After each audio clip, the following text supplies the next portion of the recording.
नमस्कार दोस्तों, स्वागत है आपका आपके अपने YouTube channel Fortune flow with Sarani में। दोस्तों, आज के वीडियो में हम बात करने जा रहे हैं कि कैसा रहने वाला है मिथुन राशि के जातकों के लिए आने वाला अगस्त का ये महीना। लेकिन उससे पहले आपसे एक हम्बल रिक्वेस्ट है कि अगर आपने अभी तक अपने इस चैनल को सब्सक्राइब नहीं किया है तो प्लीज़ सब्सक्राइब करके बेल आइकॉन को ज़रूर से प्रेस कर लें ताकि हमारे आने वाला कोई भी इंपॉर्टेंट वीडियो आपसे बिल्कुल भी मिस ना हो। चलिए दोस्तों, बिना देरी के जान लेते हैं कि क्या रहने वाली है ग्रहों की स्थिति यानी प्लैनेटरी प्लेसमेंट अगस्त के मंथ में मिथुन राशि वालों के लिए। दोस्तों देखिए, आपके जो लग्नेश हैं यानी बुध देव वो रहेंगे द्वितीय भाव में कर्क राशि में। उनके साथ में सूर्य देव स्थित रहेंगे कर्क राशि में, जो कि 17 अगस्त को गोचर कर जाएंगे सिंह राशि आपके तृतीय भाव में। इसके अलावा प्रथम भाव में देवगुरु बृहस्पति शुक्र देव के साथ मिथुन राशि में स्थित रहेंगे। तृतीय भाव में केतु देव सिंह राशि में। चतुर्थ भाव में मंगल देव कन्या राशि में। इसके बाद राहु देव कुंभ राशि में नवम भाव में स्थित रहेंगे। दशम भाव में शनिदेव मीन राशि में स्थित रहेंगे। दोस्तों, तो ये रहने वाली है ग्रहों की स्थिति यानी प्लैनेटरी प्लेसमेंट। अब जान लेते हैं कि क्या खास चीजों को लेकर बैठे हुए हैं ग्रह मिथुन राशि वालों के लिए अगस्त के महीने में। देखिए, सबसे पहले बात कर लेते हैं आपके लग्नेश की, जो कि द्वितीय भाव में गए हैं, कर्क राशि में गए हैं यानी बुध देव। दोस्तों, लग्नेश पूरे मंथ की एक थीम को सेट करता है, एक डायरेक्शन देता है कि मंथ में आपको किन चीज़ों पर ज़्यादा वर्क करना पड़ेगा, कौन से ऐसे वो फैक्टर्स होंगे जिन पर आपका ध्यान ज़्यादा केंद्रित भी रहेगा और उस तरफ आपका दिमाग भी रहेगा और आप कार्य भी बहुत करेंगे। तो वो दो चीज़ें बनती हैं। एक बनता है आपका परिवार यानी फैमिली, लेकिन करंट फैमिली नहीं, आपका कुटुंब, वो फैमिली जिनके साथ आपने अपना चाइल्डहुड स्पेंड किया है। क्योंकि द्वितीय भाव में आकर बैठे हैं बुध, तो हो सकता है कि इस टाइम आप अपनी प्राइमरी फैमिली के साथ में रिकनेक्ट करें, दोबारा से एक रीयूनियन हो, या अगर आप उनके साथ रहते हैं तो उनसे रिलेटेड कुछ खास रिस्पॉन्सिबिलिटीज़ इस समय आपको निभानी पड़े, इस चीज़ के बहुत ज़्यादा चांसेस हैं। इसके बाद में देखिए, फाइनेंसेस का भी भाव है, खासतौर पे बैंक बैलेंस। आपके बैंक बैलेंस पे आपका काफ़ी ध्यान रहने वाला है इस समय। मतलब वो एसेट्स जो कि फिक्स्ड नहीं है, लिक्विड फॉर्म में है, जो कि हमारे पास डे टू डे बेसिस में आते हैं, उस कैश फ्लो पे आपका बहुत ज़्यादा ध्यान रहेगा और उसको मैनेज करने में भी, उसके बारे में प्लान करने पे आपका बहुत ज़्यादा फोकस रहेगा। क्योंकि देखिए, बुध जो है ना, वो आपके में 4th हाउस के लॉर्ड भी हैं, यानी लग्नेश भी हैं और चतुर्थेश भी हैं, और बैठे हैं द्वितीय भाव में। तो दोस्तों, यहाँ पर जो बुध की पोजीशन है ना, ये इस चीज़ को भी शो कर रही है कि हो सकता है आप अपने किसी फिक्स्ड एसेट को लिक्विड में कन्वर्ट करना चाह रहे हो, यानी आप किसी प्रॉपर्टी को सेल करें। कोई आपने ऐसा इन्वेस्टमेंट कर रखा था जो कि सॉलिड फॉर्म में था, जो फिक्स्ड एसेट में था, उसको आप इस समय कन्वर्ट कर सकते हैं। आपको हो सकता है कि बहुत अच्छी डील हाथ लग रही हो और आप उसे सेल करके कैश ले लें। तो इस तरीके की चीज़ें होती हुई भी दिखाई दे रही हैं। खास तौर पे ये उन लोगों के लिए बहुत अच्छा टाइम है जिनका कुछ ऐसा काम होना था जिसमें गवर्नमेंट उनकी प्रॉपर्टी को एक्वायर कर रही थी, उनके लिए बहुत पॉजिटिव टाइम है, क्योंकि सूर्य साथ में स्थित है। तो ये हो सकता है कि आपका कोई गवर्नमेंट एक्विजिशन हो रहा हो किसी लैंड प्रॉपर्टी का, तो उसका कॉम्पेंसेशन काफ़ी अच्छा आपको मिले। इस तरीके की सिचुएशंस भी बन रही हैं मिथुन राशि वालों आपके लिए, तो काफ़ी ज़्यादा महत्वपूर्ण बन जाता है अगस्त का ये महीना। तो ऐसी कोई आपके हाथ ऐसी डील आ रही हो तो उसको बिल्कुल भी मिस आउट ना करें। चलिए, अब बात कर लेते हैं प्रथम भाव में, प्रथम भाव में देवगुरु बृहस्पति और शुक्र देव स्थित हैं, बैठे हुए हैं मिथुन राशि में। देखिए, आपके लिए बृहस्पति देव बहुत इंपॉर्टेंट प्लैनेट है। बृहस्पति क्यों महत्वपूर्ण है आपके लिए? क्योंकि आपके दशमेश हैं, यानी 10th हाउस के लॉर्ड हैं और प्रथम भाव में बैठे हुए मिथुन राशि में स्थित हैं। दोस्तों, अतिचारी होकर इस समय बृहस्पति की जो रोटेशन है ना, वो अतिचारी है, यानी बहुत फास्ट रोटेट कर रहे हैं। तो आप देखेंगे कि आपके वर्क प्लेस पर आपको बहुत फ्रीक्वेंट चेंजेस देखने को मिल सकते हैं। बड़ी तेज़ी से चीज़ें बदलती हुई, आगे बढ़ती हुई दिख सकती हैं। यानी कोई प्रोसेस था जो पिछले कुछ महीनों में धीमे चल रहा था, वो अचानक से आपको बहुत फास्ट दिख सकता है। इस तरीके की चीज़ें हो सकती हैं। क्योंकि देखिए, दशम भाव में भी शनिदेव ने जो स्थिति बनाई हुई है ना, वो भी वक्री हो रखे हैं इस समय पे। तो वो आपके पुराने पेंडिंग कामों को जल्दी पूरे करने का भी एक बहुत बड़ा प्रॉमिस दे रहे हैं। इसके अलावा बृहस्पति की सप्तम भाव की भी लॉर्डशिप है, यानी सप्तमेश है और बैठे हुए हैं प्रथम भाव में। अब यहाँ पे ये चीज़ इस चीज़ को भी शो कर रहा है कि आपका जो पार्टनर है, मैरिटल पार्टनर, आपका स्पाउस, आप की तरफ झुकाव रखेंगे, आपकी तरफ डेडिकेटेड होंगे, उनका ध्यान आपके ऊपर ज़्यादा जाएगा कंपेयर टू कि आपका ध्यान उन पे जाएगा या नहीं जाएगा। क्योंकि आपका ध्यान कहाँ है? आपके कुटुंब की ओर है, जैसा कि वीडियो की शुरुआत में बताया। लेकिन आपके पति या पत्नी जो भी हैं, उनका ध्यान आपके ऊपर रहने वाला है, तो ये एक पॉजिटिव इंडिकेशन है। इसके अलावा देखिए यहाँ पर शुक्रदेव बैठे हुए हैं, जो कि आपके पंचमेश हैं और द्वितीय और द्वादशेश हैं। तो दोस्तों यहाँ पर ये जो शुक्र ने स्थिति बनाई हुई है, इस पर थोड़ा-सा ध्यान देना होगा। ये उन लोगों के लिए तो बहुत अच्छा है, जैसे कि जो लोग प्लान करते हैं स्टॉक मार्केट में जाने का, जो जिनकी प्लानिंग चल रही है कि स्टॉक मार्केट में एंटर करना है, उनके लिए ये समय बहुत ही शुभ है, बहुत ही अच्छा है। आप बिल्कुल से स्टॉक मार्केट में एंटर कर सकते हैं और कुछ अच्छे इन्वेस्टमेंट्स भी कर सकते हैं, क्योंकि आपके पंचमेश भी हैं और द्वादशेश भी हैं। तो आपके लिए ये बहुत परफेक्ट टाइमिंग है, खास तौर पे 21 अगस्त से पहले, 21 अगस्त से पहले, क्योंकि शुक्रदेव जो है ना, वो 21 अगस्त के बाद में आ जाएंगे कर्क राशि में। तो तब तक आपके पास बहुत अच्छी गोल्डन अपॉर्चुनिटी है, बहुत अच्छा समय है। लेकिन हाँ, मार्केट में एंटर करने के लिए सारी चीज़ें देखनी ज़रूरी है कि आप किस समय पे एंटर कर रहे हैं, किस जगह इन्वेस्ट करना है, कौन सी चीज़ें आपको सूट करेंगी, किन में इन्वेस्ट करना है, वो सारी चीज़ें एक डिफ़र करती हैं। लेकिन समय बहुत अच्छा है मार्केट के एंट्री के लिए। चलिए, अब बात कर लेते हैं और जो स्टूडेंट्स हैं उनकी लाइफ में किस तरीके का इम्पैक्ट, मिथुन राशि वाले जो स्टूडेंट्स हैं उनके लिए इस समय पे अपनी पढ़ाई लिखाई से रिलेटेड चीज़ों पे बहुत ज़्यादा ध्यान रहने वाला है। यानी कंसंट्रेशन अच्छा बना रहेगा। इस तरीके से भी हो सकता है कि जो स्टूडेंट्स अपने स्कूल की तरफ से कहीं जैसे जाते हैं ना, स्टूडेंट्स को लेकर जाया जाता है कहीं बाहर एक्सपोजर के लिए अपने स्टेट से बाहर, उस तरीके की सिचुएशंस भी बन रही हैं कि आपको या फिर आपको अपने ही स्कूल में इस तरीके के लोगों से मिलने को मिले जो कि डिफरेंट कल्चर को बिलोंग करते हैं, क्योंकि शुक्र आए हुए हैं फर्स्ट हाउस में। तो ये काफ़ी डिफरेंट चीज़ें बनती हुई दिखाई दे रही हैं मिथुन राशि वाले स्टूडेंट्स के लिए भी, और स्टडीज़ में भी अच्छा ध्यान बना रहेगा। जो कॉलेज स्टूडेंट्स प्लेसमेंट के लिए इस टाइम पे परेशान हो रहे थे, उनके लिए बहुत अच्छी स्थिति है।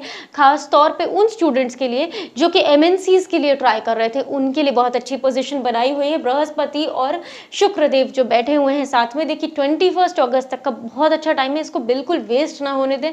कोई भी ट्रिप्स वगैरह ना प्लान करें। इस समय ज़्यादा से ज़्यादा एमएनसीज में जॉब के लिए अप्लाई करेंगे। जो लोग चाहते हैं कि उनको ऐसी जॉब्स मिले, उनके लिए बहुत अच्छा टाइम पीरियड आया हुआ है। चलिए, अब बात कर लेते हैं सूर्य ने जो स्थिति बनाई हुई है द्वितीय भाव में। देखिए, सेकंड हाउस में सूर्य प्लेस्ड हैं, आपके थर्ड लॉर्ड है, तृतीय भाव के स्वामी हैं। यहाँ पे इस चीज़ को ज़रूर से शो कर रहे हैं कि जैसा कि वीडियो की शुरुआत में बताया था, आप अपने कुटुंब से कनेक्ट करेंगे, वहाँ पर ये एफर्ट्स को दिखा रहे हैं। यानी आपके एफर्ट लगेंगे, वहाँ पे आपको कोशिशें करनी होंगी। हो सकता है कोई पुरानी चीज़ें थी जो बिगड़ी हुई थी, उनको आप ठीक करेंगे, वो बेटर होंगी। तो ये सारी चीज़ों को सूर्य यहाँ पर दिखा रहे हैं। इसके अलावा आप अपने फाइनेंसेस को भी इम्प्रूव कर पाएंगे अपनी प्लानिंग से। प्लानिंग जो होगी ना, वो पूरी आपकी अपनी होगी, आपके एफर्ट्स होंगे, क्योंकि थर्ड हाउस के लॉर्ड आके बैठे हुए हैं। तो इसमें आपको ये करने में कोई उलझन, कोई परेशानी नहीं महसूस होगी, क्योंकि पराक्रम भाव के स्वामी है सूर्य। तो आपको पूरी तरीके से यहाँ पे आपको ऐसा इन्वायरमेंट मिलेगा जिसमें आप अपने लिए बहुत अच्छी तरीके से रिसोर्सेज को प्लान कर पाएंगे। जो अगर आपको ऐसी डील मिल रही है, स्पेशली क्योंकि जैसा कि बताया भी था कि गवर्नमेंट से भी एक अच्छा प्रोपोजिशन आने के बहुत ज़्यादा चांसेस हैं, जिन लोगों के लिए ऐसी सिचुएशन बनी हुई थी। अब इसके बाद देखिए, सूर्य 17 अगस्त को गोचर कर जाएंगे अपनी राशि तृतीय भाव सिंह राशि में। यहाँ पे सूर्य बहुत अच्छे इफेक्ट्स देंगे। किन लोगों को बहुत अच्छे इफेक्ट्स देखने को मिल सकते हैं? देखिए, जो लोग क्रिएटिविटी के लाइन में थे, उनके लिए बहुत अच्छा है। उनको अचानक से अपनी स्किल्स बहुत डेवलप दिख सकती हैं। ऐसा हो सकता है उनको नई अपॉर्चुनिटीज मिले वर्क प्लेस पे, जिसके कारण शॉर्ट ट्रैवल्स भी एक्टिवेट हो सकते हैं। इस तरीके की भी सिचुएशन हो सकती है। उसके साथ साथ में देखिए, सूर्य का यहाँ पर गोचर करना अपनी राशि से सिंह राशि में हो रहा है, लेकिन साथ में केतु बैठे हुए हैं। इस बात को इग्नोर नहीं किया जा सकता दोस्तों कि सूर्य केतु जो है ना, वो सूर्य को कहीं ना कहीं पाप प्रभाव में ले आते हैं। तो वहां पे थोड़ी सी परेशानी हो सकती है।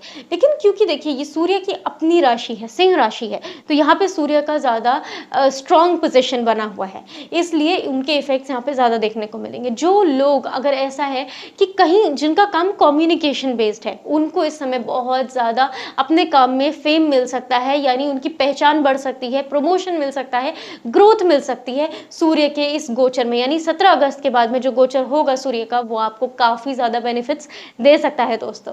चले, अब बात कर लेते हैं केतु यहाँ पे जो प्लेस्ड है उनका क्या सिग्निफिकेशन है? देखिए केतु यहाँ पर है, अगर आप शॉर्ट ट्रैवल्स करते हैं, बहुत फ्रीक्वेंट शॉर्ट ट्रैवल्स करते हैं, तो आपके लिए एक ये उपाय भी बनता है कि आप कोई भी यात्रा पर जाएँ। ख़ास तौर पे आपको ध्यान रखना है कि अभी अगले 1.5 साल तक यानी अगले साल दिसंबर तक केतु यहीं पर रहेंगे। तो आपको क्या करना है, मंदिर या तो आप 2 उपाय हैं, या तो आप मंदिर में जाएँ, मंदिर में जाकर हनुमान जी के चरणों में आपको काले और सफेद तिल अर्पण करके आने हैं, या तो इस उपाय को जरूर से कर लें। अगर ये नहीं कर सकते हैं तो आपको कभी रास्ते में काला सफेद कुत्ता दिखता है या कोई अगर नहीं मिल रहा फिर ब्लैक वाइट डॉग, तो फिर आप किसी भी डॉग को फीड कर दें, खिला कर जाए। यानी अगर आप ऐसा करेंगे तो उस जो जर्नी है ना, जिस काम के लिए आप निकले हैं, उसमें आपको सफलता मिलेगी, केतु की ब्लेसिंग्स मिलेंगी। तो इस चीज को आपको एक नियम में ला देना है। जब भी आपको जर्नी पे जाना है, किसी इंपॉर्टेंट काम के लिए जाना है, किसी मीटिंग के लिए जाना है जिसमें आप ट्रैवल कर रहे हैं, तब आप देखिए कि आपको इस उपाय को, इन दोनों में से किसी भी उपाय को करेंगे तो आपको लाभ प्राप्त होगा। बाकी देखिए यहाँ पर केतु थोड़ा सा इस चीज को शो कर रहे हैं कि कुछ क्लैशेस या फिर कुछ डिटैचमेंट की फीलिंग आ सकती है आपके अपने ही सिबलिंग्स, आपके अपने खास तौर पे अपने छोटे भाई बहनों से। तो उस चीज को वापस से ठीक करने की कोशिश करें, क्योंकि जब सूर्य का गोचर आएगा तृतीया भाव में, 1 महीने के लिए सूर्य यहाँ पर बैठेंगे, यानी 17 अगस्त से लेकर 17 सितंबर तक यहाँ पर स्थित रहेंगे दोस्तों। तो आपको इस समय पर ईगो क्लैश नहीं होने देना है। ईगो क्लैशेस हो सकते हैं आपके छोटे भाई बहनों के कारण, क्योंकि देखिए केतु यहाँ पर तैयार बैठे हैं कि आपके संबंधों में कुछ खटास ले आए, कुछ ऐसे चीजों को खराब कर दे या डिटैचमेंट या ब्रेक्स ला दे। कम से कम ये नहीं कह सकते कि हमेशा के लिए रिलेशंस को खराब कर दे, लेकिन क्योंकि केतु हैं कुछ ब्रेक दे सकते हैं। और सूर्य आ रहे हैं तो वो चीजें और प्रबल हो रही है, क्योंकि सूर्य आपके ईगो को दिखाते हैं। 3rd हाउस में आएंगे और ज्यादा एनर्जेटिक होंगे और ज्यादा पराक्रमी होंगे, तो आपके अंदर थोड़ा ईगो फीलिंग आ सकती है। उस चीज को कंट्रोल कर लेंगे तो डेफिनेटली आप 1 महीने के लिए अपने उन चीजों पर संयम रखेंगे तो कोई प्रॉब्लम नहीं होगी। केतु के यहाँ आपको पॉजिटिव इफेक्ट्स ही देखने को मिलेंगे दोस्तों। चलिए अब बात कर लेते हैं चतुर्थ भाव में मंगल देव ने क्या स्थिति बनाई हुई है। देखिए मंगल है आपके 6ठे भाव के स्वामी हैं और हैं आपके एकादश भाव के स्वामी, और बैठे हुए हैं चतुर्थ भाव में। देखिए ये उन स्टूडेंट्स के लिए जो कंपटीशन की तैयारी कर रहे थे, उनके लिए बहुत अच्छी स्थिति बनी हुई है। वो बहुत अच्छे से अपने कंपटीशन को क्लियर कर सकते हैं, लेकिन कैसे करना, कैसे इस चीज को, आपको यहाँ पे जो मंगल की स्थिति है ना, मार्स की तरह नहीं सोचना है। वो कन्या राशि में स्थित है।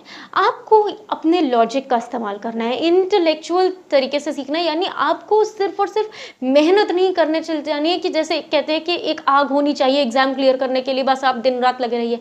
आपको यहाँ प्लानिंग करनी होगी, एक रूटीन फॉलो करना होगा। ऐसे नहीं है कि आपने एक दिन तो 10 घंटे पढ़ाई कर ली और अगले दिन आप सिर्फ 2 घंटे पढ़ के बैठ गए। नो, एक कंसिस्टेंसी, एक रूटीन, और साथ साथ में यहाँ पर आपको जो वर्गों का ट्रेट है ना, उसको बहुत ज्यादा यूज करना है, यानी एनालिसिस करना है, एक प्लानिंग को करके उसके बाद अपने एग्जाम के लिए प्रिपेयर करना है। फिर आप देखिए यहाँ पे बैठे मंगल आपको किस तरीके से सक्सेस दिलाते हैं आपके एग्जाम्स में। इसके बाद देखिए मंगल आपके 11th हाउस यानी एकादश भाव के स्वामी हैं और बैठे हुए हैं चतुर्थ भाव में। ये भी इस चीज को शो कर रहा है कि कहीं ना कहीं जो आपकी ऐसे डिजायर्स थी, जिन लोगों की इच्छाएं थी कुछ अपने घर के होम कंफर्ट में ऐड करने की, कुछ ऐसा अपग्रेड करने की अपने घर के से रिलेटेड चीजों में, उनके लिए बहुत अच्छा टाइम पीरियड है। क्योंकि आपकी इच्छाओं के भाव के स्वामी आकर बैठे हैं चतुर्थ भाव में, यानी यहाँ पे चीजें पूरी होंगी। सुख भाव है, माँ का भाव है। हो सकता है आपकी कोई ऐसी इच्छाएं हो जो आपकी माँ के द्वारा पूरी हो, तो इस तरीके की पोजीशन बनी हुई है। यानी आपकी कोई ना कोई पुरानी इच्छा पूरी होती दिखाई दे रही है मिथुन राशि वालों। चलिए अब बात कर लेते हैं कि राहु देव ने क्या स्थिति बनाई हुई। देखिए राहु बैठे हुए हैं 9वें भाव में, कुंभ राशि में स्थित है राहु। यहाँ पर देखिए राहु की ना जो पोजीशन है, वैसे अगर आप देखें, अगर आपको इसको अच्छे से यूटिलाइज करना है, क्योंकि राहु ना यहाँ पर 1.5 साल के लिए बैठे हुए हैं, जैसे केतु का बताया वैसे ही राहु बैठे हुए हैं 1.5 साल के लिए, अगले साल दिसंबर तक।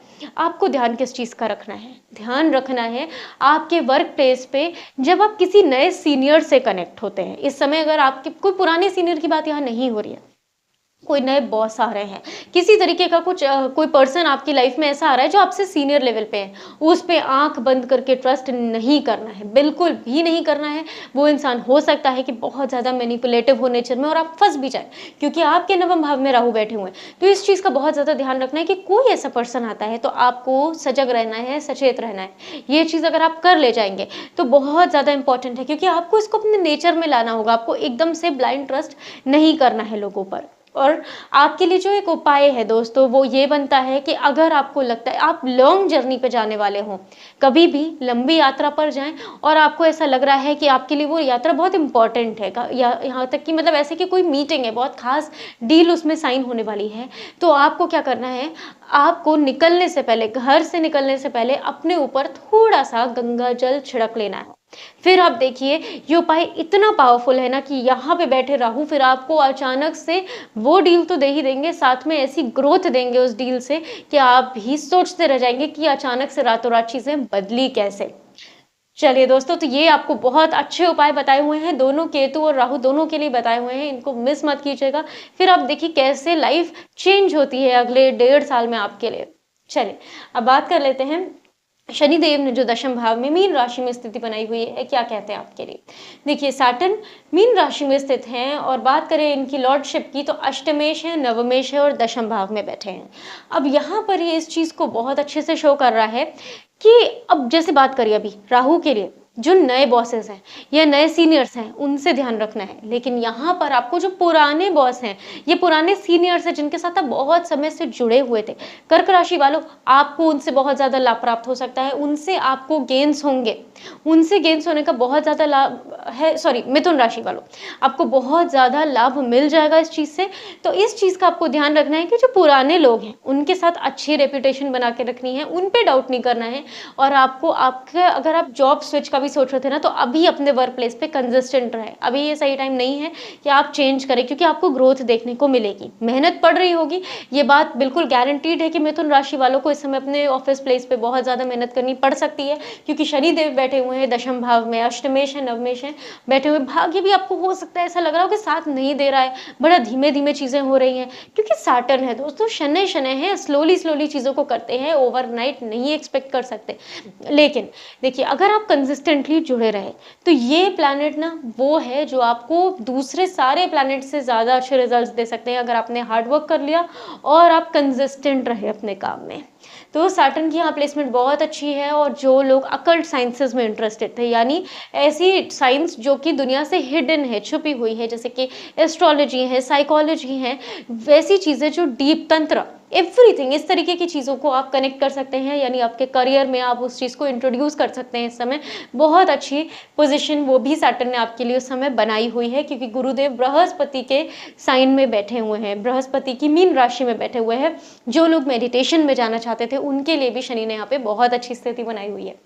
तो ओवरऑल देखा जाए तो मिथुन राशि वालों, आपके लिए बहुत अच्छी पोजीशन बनाई हुई है। सभी प्लैनेट्स ने आपको 2 उपाय भी महा उपाय बताए गए हैं वीडियो के बीच में, तो इसीलिए किसी भी पार्ट को स्किप ना करें। अगर आपने उसे मिस कर दिया था तो ज़रूर से देख लें, क्योंकि वो आपके लिए बहुत ज़्यादा हेल्पफुल होने वाले हैं। तो दोस्तों ओवरऑल बहुत अच्छा मंथ जाने वाला है, इसका बेस्ट यूटिलाइजेशन करें। अगर ये वीडियो पसंद आया है तो इसको अपने फ्रेंड्स और फैमिली के साथ ज़रूर से शेयर करें, वीडियो को लाइक कर लें और चैनल को सब्सक्राइब करके बेल आइकॉन को प्रेस करना बिल्कुल भी ना भूलें, ताकि हमारा कोई भी इंटरेस्टिंग वीडियो आपसे बिल्कुल भी मिस ना हो। दोस्तों मिलते हैं अगले वीडियो में। इस वीडियो में हमारे साथ जुड़ने के लिए बहुत बहुत धन्यवाद। राधे राधे।